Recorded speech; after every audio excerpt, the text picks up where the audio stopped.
Then we have Andreas Gustafsson taking on Preston Parsons. Andreas Gustafsson, solid grappler. He's got some actual wrestling skills. And like most wrestlers, he's going to come forward, throw a ton of strikes, and those are really just designed to back you up so that he can work in a takedown. When he gets you to the ground, he's going to soften you up with elbows before looking for a submission. And despite being a grappler, he's got some very real power in his hands, and he is always looking for a finish. He's taking on Preston Parsons. Preston Parsons is a slick grappler. He has 9 submissions in 11 wins. He's a BJJ black belt who moves forward aggressively. He throws big shots. He sets up takedowns. And while he is a dangerous grappler, he can be a bit clueless when he can't get the grappling going.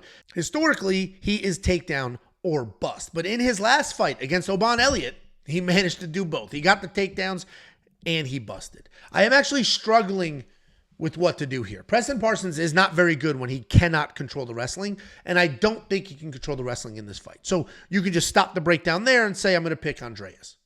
But I also don't think Andreas is very good, and he's getting way too much credit for sloppy, winging knockouts. Can Andreas smoke Preston here? Of course he can. He has wrestling, he's got power, but can Preston get the takedowns and remind us that there are levels to this? Also, of course. I'm going to pick Andreas because without the ability to control the wrestling, I think Preston's going to be a little bit lost here. But I would stay far the hell away from this fight, especially with these odds. Minus 210 on a UFC debut.